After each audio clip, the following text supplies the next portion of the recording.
बिस्मिल्लाहिर्रहमानिर्रहीम। अस्सलाम वालेकुम। ये आपका अपना डिजिटल प्लेटफॉर्म है। मैं तारिक मतीन हूँ। वल्लाहु खैरुल माकिरीन। अल्लाह सबसे बेहतर तदबीर फरमाने वाला है, वही बचाएगा मेरे देश को बलाओं से। जो बारिश में शजर से घोंसला गिरने नहीं देता, क्योंकि उसकी तदबीर तमाम तदाबीर की इमाम है। अहम तरीन खबरें हैं ये जो आप वीडियो देख रहे हैं। सनाउल्लाह साहब हमारे मुल्क में जो इकोनॉमी के बेस्ट रिपोर्टर्स हैं, उनमें जो इन्वेस्टिगेटिव जर्नलिज्म करने वाले लोग हैं, उनमें एक बड़ा नाम है सनाउल्लाह साहब। अपने क्वेश्चन के लिए बड़े वायरल हुए। गुज़श्ता रोज हमने देखा जब वो वजीर खजाना से सवाल पूछ रहे थे कि आपने जो स्पेशल ग्रांट्स दी हैं उनका फाइनेंशियल इम्पैक्ट क्या है, जो फौज के मुलाजमीन के लिए हैं। और जब वो ये सवाल कर रहे थे तो उनका ये कहना था कि बजट में इस बारे में कोई फिगर्स हमारे सामने नहीं हैं। और फिर वजीर खजाना ने सवाल का जवाब नहीं दिया, यानी सनाउल्लाह साहब ने उनसे इस सवाल पर बात की। फिर बड़ा वायरल होने लगा सोशल मीडिया पर, वो मुख्तलिफ प्रोग्राम्स में आए क्लिप कि उनको इशारा किया गया ऐसे कि चुप कर जाओ। तो ये सवाल हो रहा था कि इम्पैक्ट क्या है, और फौज के हवाले से जो बात हो रही है तो इस सवाल का जवाब क्यों नहीं आ रहा। जाहिर है कि मुल्क का एक महकमा है, एक बड़ा महकमा है, और जब उसको तनख्वाहें भी कौमी खजाने से जानी हैं, उनके लिए बजट में, दिफाई बजट में इजाफा भी हो रहा है, तो फिर इस सवाल का जवाब कौम के सामने आना चाहिए। और वजीर खजाना जवाब नहीं दे रही है, बड़ी अजीबो गरीब सी बात थी। तो अब इमदादुल्लाह बोसाल साहब ने इस सवाल का जवाब दे दिया है। सवाल का जवाब आ गया। उनका ये कहना है कि फौजी अफसरान की तनख्वाहों में जो इजाफा हुआ है वो इजाफा है 50%, और जो जवानों की तनख्वाहों में इजाफा है वो इजाफा है 20%। एक तो मेरे लिए यही हैरान कुन था कि जो इजाफा है, मैंने ये देखा कि जो सिविल सेक्टर में इजाफा है वो ग्रेड 16 तक ज्यादा है, और यानी परसेंटेज के एतबार से ग्रेड 16 तक ज्यादा है। ग्रेड 16 से ऊपर जो इजाफा है ग्रेड 22 तक, वो इजाफा परसेंटेज के एतबार से कम है, क्योंकि नीचे वालों को ज्यादा फायदा पहुंचना चाहिए। अब अगर आप रकम देखेंगे ग्रेड 22 की, तो मुमकिना तौर पर ग्रेड 22 की 15% रकम ग्रेड 16 वाले से कहीं ज्यादा होगी, क्योंकि उसकी तनख्वाह ही बहुत है, तो उसका 15% भी ज्यादा हो सकता है, मगर परसेंटेज नीचे वालों की ज्यादा है। यह हमें पता चला। अब जब हम मिलिट्री सेक्टर की बात कर रहे हैं तो खबर यह आ रही है कि जो जवान हैं उनकी तनख्वाहों में 20% और अफसरान की तनख्वाहों में 50% इजाफा किया गया है। लोग इस पर भी हैरान हो रहे थे। अच्छा, ये तनख्वाहें हमारे सामने मौजूद नहीं है, कुछ वेबसाइट्स पर मौजूद हैं तो बहुत पुरानी हैं। और मैंने कुछ दोस्तों से जो मिलिट्री में खिदमात अंजाम दे चुके हैं, एक दोस्त हैं जो कैप्टन के ओहदे से रिटायर हुए हैं, एक सीनियर हैं जो 3 स्टार रिटायर हुए हैं, और उनसे हम खबर के सिलसिले में किसी प्रोग्राम में जब साथ बैठते हैं तो राब्ता कर लेते हैं। तो उनसे मैंने कुछ चीजें पूछी और पूछकर आपके लिए कुछ सवालों के जवाबात लिए। तो तनख्वाहों के हवाले से मैं आपको बताऊं, जो एक फौजी की तनख्वाह है उसके बारे में बताया जा रहा है कि वो मुख्तलिफ फैक्टर्स के साथ कोई 45,000 से लेकर 60,000 तक एक सिपाही की तनख्वाह है। अब इसमें जो मुख्तलिफ फैक्टर्स हैं, इनमें उसकी सीनियोरिटी कितनी है, उसका एक्सपीरियंस कितना हो चुका है जॉब करते हुए, ये भी एक फैक्टर है। उसके अलावा हार्ड एरियाज, अगर वो बलूचिस्तान में खिदमात अंजाम दे रहा है, वो ग्लेशियर पे खिदमात अंजाम दे रहा है, LOC पर खिदमात अंजाम दे रहा है, तो हार्ड एरियाज में खिदमात अंजाम देने के अलग से अलाउंसेस होते हैं। वो अलाउंसेस मिल जाते हैं तो उसकी बुनियाद पे तनख्वाह कुछ मुख्तलिफ हो सकती है। लेकिन ये तनख्वाह एक फौजी की है। और जो अफसरान की तनख्वाहें हैं, जैसे मैंने सवाल किया एक दोस्त से और मैंने पूछा कि एक ब्रिगेडियर लेवल पर तनख्वाह, उन्होंने कहा कि ये 3.5 से 4 के आसपास है। अब यही मुख्तलिफ फैक्टर्स हैं, उन पर डिपेंड करता है। और फिर जब जनरल पर बात हुई तो उन्होंने कहा जनरल की तनख्वाह, यानी कि अगर आप बात कर रहे हो आसिम मुनीर साहब की तनख्वाह, साहिर शमशाद मिर्जा साहब की तनख्वाह, तो उन्होंने कहा कि वही तनख्वाह जो ग्रेड 22 में किसी और की होती है, कमोबेश वही तनख्वाह होती है, और उसमें मुख्तलिफ फैक्टर्स जो हैं वो शामिल हो सकते हैं। उनकी बुनियाद पर ये पैसे थोड़े से ज्यादा हो सकते हैं। तो मैंने कहा अब एक जनरल के साथ तो ये फैक्टर नहीं हो सकता ना कि हार्ड एरियाज, क्योंकि वो जाहिर है कि पूरे मुल्क में जाते हैं, उसके अलावा खिदमात अंजाम दे रहे हैं। और इसी तरह से जो आर्मी से वाबस्ता डॉक्टर्स वगैरह हैं, उनके लिए एक स्पेशल परमिशन होती है कि वो अपना क्लिनिक अदर देन CMH या जो उनकी असाइंड ड्यूटीज है उनके अलावा कर सकते हैं। और उस क्लिनिक में भी जो वो आम पेशेंट्स देख रहे होंगे, उनकी तरफ से आने वाली जो फी होगी उसका एक हिस्सा CMH को भी जाएगा, लेकिन वो प्रैक्टिस करने की परमिशन मिल जाती तो उससे कुछ इजाफा हो जाता है। ये उनकी तनख्वाहों के हवाले से मालूम हुआ था। अब ये पता चला कि तनख्वाहों में जवानों की इजाफा जो हुआ है वो 20% है, और जो अफसरान की तनख्वाह में इजाफा हुआ है वो है 50%।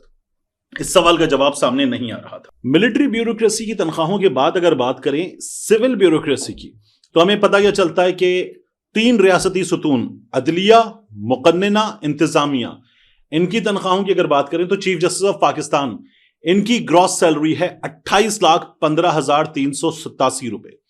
सुप्रीम कोर्ट के जजेस, इनकी ग्रॉस सैलरी है 27,47,361 रुपए।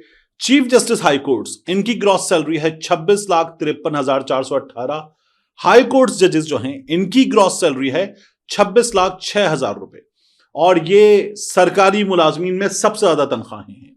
विफाकी सेक्रेटरी, उसकी तनख्वाह है 8,18,000।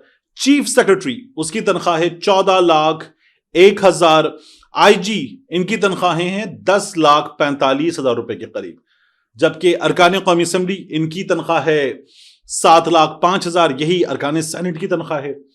अराकीन पंजाब असम्बली, इनकी तनख्वाह है 4,85,000।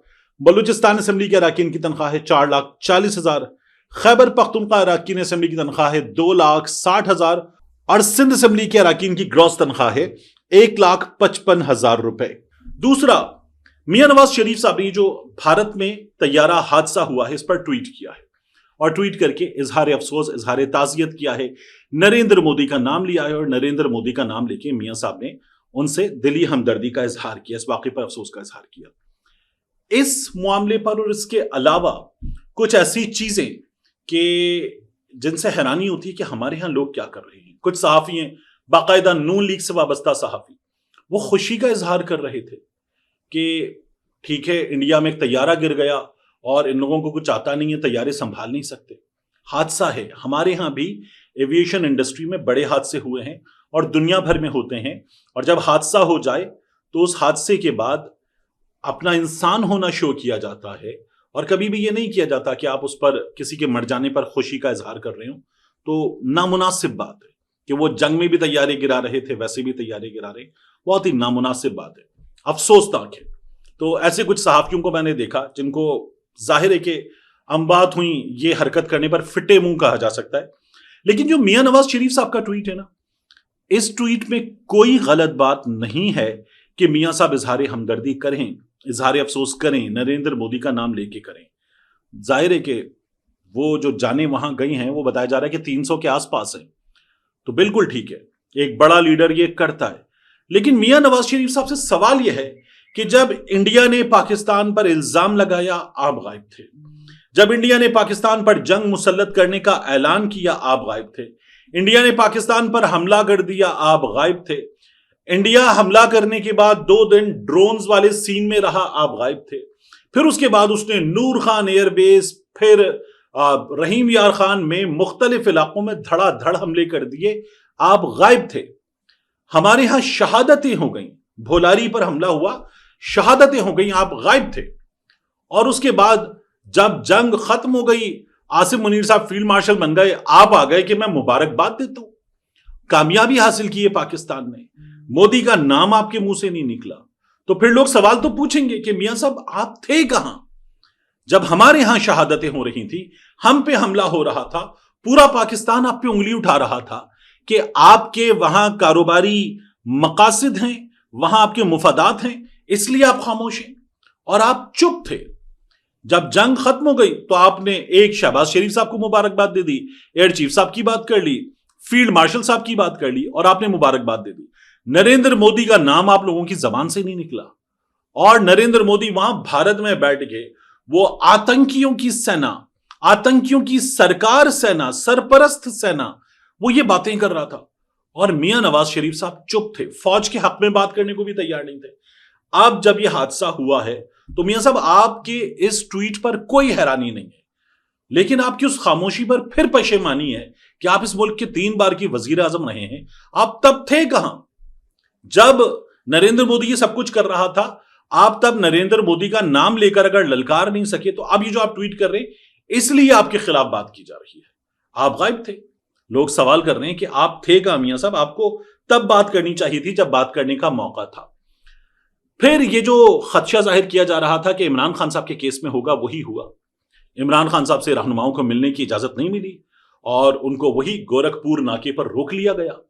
اب عمران خان صاحب کے ایک کیس کی سماعت ہے 26 جون کو، ایک کیس کی سماعت ہے 1 جولائی کو، اور عمران خان صاحب کو آئسولیشن میں ڈال دیا گیا ہے۔ احتجاج کیا جائے گا، کیسے کیا جائے گا، عمران خان صاحب بتائیں گے۔ بجٹ آئے گا، بجٹ کی آؤٹ لائن کیا ہوگی، اوور آل چیزیں کیا ہوں گی، عمران خان صاحب جو ہے وہ اپروو کریں گے۔ تو جب یہ سب کچھ ہے تو پھر عمران خان صاحب سے ملاقاتیں اس سسٹم نے روک دی ہیں، اور عدالتوں میں بھی جو کچھ ہو رہا ہے، پاکستان تحریک انصاف والے ٹکریں مارنے کے باوجود بھی اس وقت ناکام ہیں کہ وہ وہاں سے اپنے لیے انصاف لے سکے۔ عمران خان صاحب کا کیس سنا جائے، اس میں بھی پرابلم ہو رہی ہے، عمران خان صاحب سے ملاقات کی جائے، اس میں بھی پرابلم ہو رہی ہے، اور پولیس اپنے اسی روایتی انداز میں پاکستان تحریک انصاف کو روکنے کے لیے پوری طاقت کے ساتھ تیار کھڑی ہوتی ہے کہ نہیں ملنے دیں گے۔ یعنی یہ میاں نواز شریف صاحب کے کیس میں کبھی نہیں ہوا، یہ کسی اور کے کیس میں نہیں ہوا جو عمران خان صاحب کے کیس میں بنیادی طور پر انتہائی زیادتی کا رویہ ہے، اور یہ رویہ اختیار کیا جا رہا ہے۔ مریم نواز شریف صاحبہ کی حکومت یہ کام انجام دے رہی ہے۔ اور جہاں ہم بات عدالتوں کی کر رہے ہیں، وہاں ایک بار پھر بات کرنی پڑے گی لاہور ہائی کورٹ کے الیکشن ٹرائیبیونل کی۔ آپ دیکھیے کیا شدید زیادتی کی گئی ہے۔ یاسر گیلانی صاحب کا کیس ہمارے سامنے ہے۔ یاسر گیلانی صاحب کے کیس میں کیا ہوا ہے؟ تنویر سلطان صاحب لاہور ہائی کورٹ کے جج، یہ وہ جج ہیں جنہوں نے بہاولپور ڈویژن میں پاکستان تحریک انصاف کے سب سے زیادہ کاغذات نامزدگی مسترد کیے تھے۔ تو پاکستان تحریک انصاف کو اس نظام میں الیکشن لڑتے ہوئے جو مسائل درپیش رہے، ان میں ان کا بڑا کردار تھا۔ پھر یہ رپورٹ ہوا کہ ان کو جو شہزاد ملک صاحب سپریم کورٹ چلے گئے، انہوں نے ہٹا دیا تھا ٹرائیبیونل کا جج بننے سے۔ الیکشن کمیشن آف پاکستان نئی چیف جسٹس صاحبہ، انہوں نے یہ ذمہ داری دی۔ اب تنویر سلطان صاحب کے بارے میں یاسر گیلانی صاحب یہ کہتے ہیں کہ میں پھر اللہ کی عدالت میں انصاف لوں گا، کیونکہ ان کی درخواست ناقابل سماعت قرار دے دی گئی۔ یاسر گیلانی صاحب نے ٹویٹر پر آ کر کہا، جسٹس تنویر سلطان صاحب، جس طرح آپ نے میرے کیس میں انصاف کا قتل کیا، میں روز قیامت اللہ کی عدالت میں آپ کے گریبان پر ہاتھ رکھوں گا۔ آپ نے ایک بنیادی حق اور آئینی ذمہ داری سے متعلق کیس کو نہ صرف ایک تکنیکی نقطے پر خارج کر دیا کہ اوتھ کمشنر نے یہ کیوں نہ لکھا کہ وہ درخواست گزار کو ذاتی طور پر جانتا ہے، حالانکہ دستخط موجود، مہر موجود، اتنے واضح شواہد کے باوجود بھی اگر انصاف نہ ملے تو پھر اور کہاں ملے گا۔ یعنی فارم 45 فارم 47 کا معاملہ سنا ہی نہیں گیا، اور تکنیکی بنیاد پر درخواست گزار نے جو درخواست دی تھی، اوتھ کمشنر نے یہ جملہ کیوں نہیں لکھا، جج صاحب نے وہ ناقابل سماعت قرار دے دی۔ اب وہ کہتے ہیں کہ میرے پاس جو فارم 45 ہیں وہ میں نے عدالت میں جمع کروائے، اور میرے جمع کروائے گئے فارم 45 وہ مطابقت رکھتے ہیں۔ اب الیکشن کمیشن کی ویب سائٹ پر فارم 45 اور فارم 48 کے درمیان بھی تضاد موجود ہے۔ ہوا کیا ہے؟ یاسر گیلانی صاحب کا جو فارم 45 کے مطابق نتیجہ ہے، وہ نتیجہ بتاتا ہے یاسر گیلانی صاحب جیتے 40,588، اور یہ جماعت اسلامی والوں سے ٹیلی کرتا ہے، میچ کرتا ہے۔ سمیع اللہ صاحب مسلم لیگ نون کے، یہ دوسرے نمبر پر رہے 34,460 ووٹ لے کر۔ پھر وہ کہتے ہیں کہ الیکشن کمیشن آف پاکستان نے جو فارم 45 اپلوڈ کیے، جو ہمارے پاس ہیں وہ الگ ہے، الیکشن کمیشن آف پاکستان نے فارم 45 اپلوڈ کیے، یاسر گیلانی کے 40,588 وہی جو ان کے پاس ہیں، اور سمیع اللہ کے ووٹ جو 34,460 تھے وہ بڑھا کر دیے گئے 42,560۔ تو پھر کہتے ہیں آپ نے جب الیکشن کمیشن آف پاکستان کی ویب سائٹ پر اگلا کام کیا ہے، وہ یہ ہے کہ فارم 48، اس میں لکھا ہے کہ یاسر گیلانی کے ووٹ ہیں 38,262 اور سمیع اللہ کے ووٹ ہیں 42,578۔ تو الیکشن کمیشن آف پاکستان کی ویب سائٹ پر بھی یہ میچ ہی نہیں کرتے، آپس میں میچ نہیں کرتا الیکشن کمیشن آف پاکستان کا رزلٹ۔ ریزن کیا ہے؟ یاسر گیلانی صاحب کو ری کاؤنٹ نہ ملے تو 4,000 پلس ووٹوں سے ہرایا جائے۔ تو پہلا نتیجہ جب فارم 45 اپلوڈ کر کے الیکشن کمیشن نے دیا، تو الیکشن کمیشن نے کہا کہ سمیع اللہ کے ووٹ ہیں 42,000 اور یاسر گیلانی کے ووٹ ہیں 40,588۔